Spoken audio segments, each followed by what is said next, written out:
Great Gatsby, Chapter 1, Part 2, on page 14. For a moment, the last sunshine fell with romantic affection upon her glowing face. Her voice compelled me forward breathlessly as I listened. Then the glow faded, each light deserting her with a lingering regret, like children leaving a pleasant street at dusk. The butler came back and murmured something close to Tom's ear, whereupon Tom frowned, pushed back his chair, and without a word went on inside. As if his absence quickened something within her, Daisy leaned forward again, her voice glowing and singing. "I love to see you at my table, Nick. You remind me of a rose, an absolute rose, doesn't he?" She turned to Miss Baker for confirmation.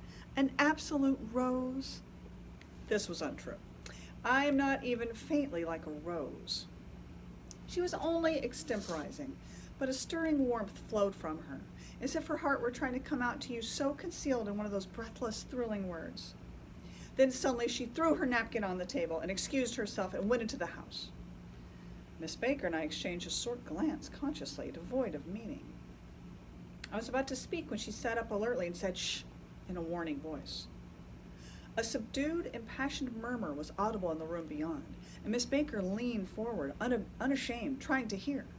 The murmur trembled on the verge of coherence, sank down, mounted excitedly, and then ceased altogether.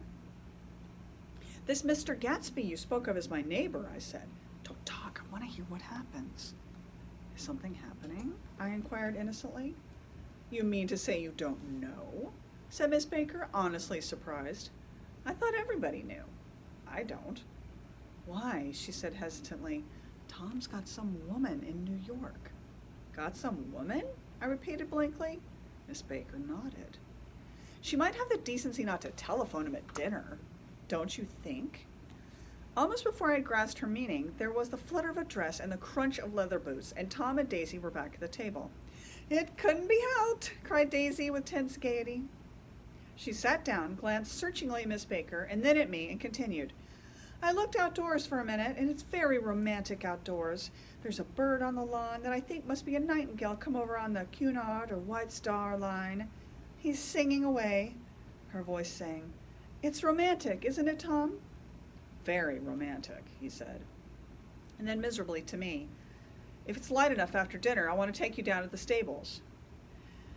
The telephone rang inside, startlingly, and as Daisy shook her head decisively at Tom, the subject of the stables, in fact all subjects, vanished into air. Among the broken fragments of the last 5 minutes at table, I remember the candles being lit again, pointlessly, and I was conscious of wanting to look squarely at everyone and yet to avoid all eyes. I couldn't guess what Daisy and Tom were thinking, but I doubt if even Miss Baker, who seemed to have mastered a certain hearty skepticism, was able utterly to put this fifth guest's shrill, metallic urgency out of mind. To a certain temperament, the situation might have seemed intriguing. My own instinct was to telephone immediately for the police.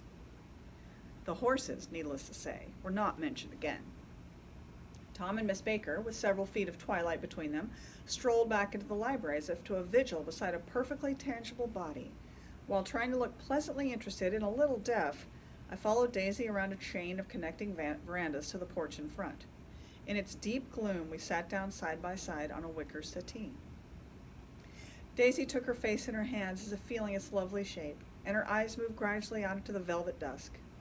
I saw that turbulent emotions possessed her, so I asked what I thought would be some sedative questions about her little girl. "We don't know each other very well, Nick," she said suddenly, "even if we are cousins. You didn't come to my wedding." "I wasn't back from the war."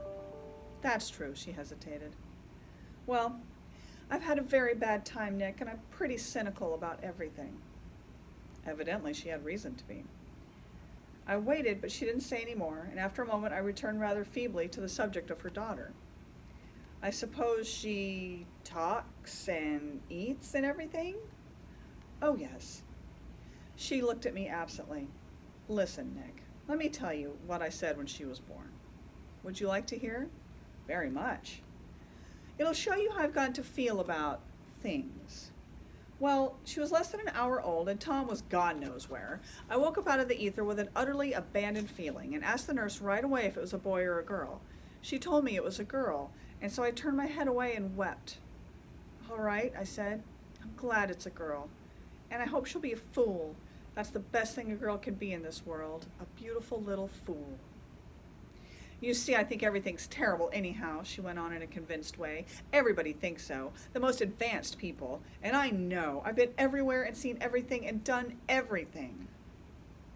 Her eyes flashed around her in a defiant way, rather like Tom's, and she laughed with a thrilling scorn. Sophisticated. God, I'm sophisticated. The instant her voice broke off, ceasing to compel my attention, my belief, I felt the basic insincerity of what she had said. It made me uneasy, as though the whole evening had been a trick of some sort to exact a contributory emotion from me.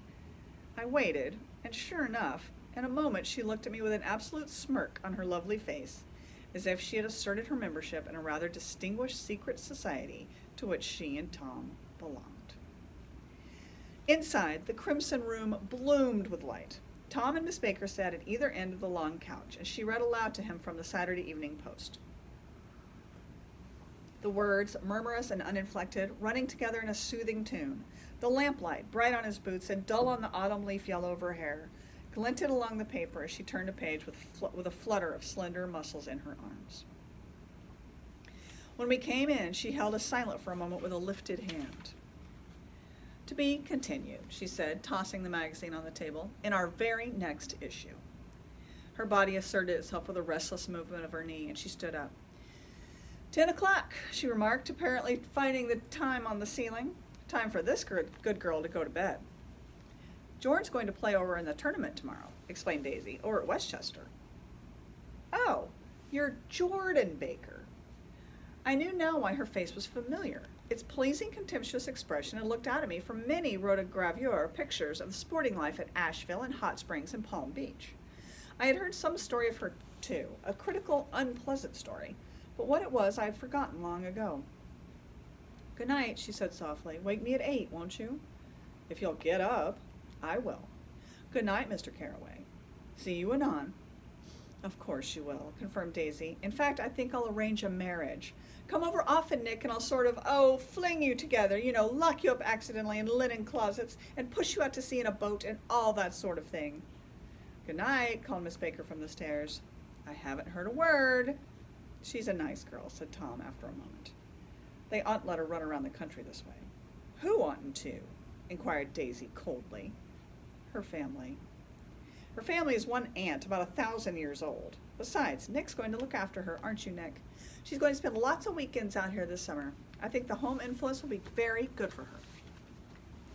Daisy and Tom looked at each other for a moment in silence. Is she from New York? I asked quickly. From Louisville.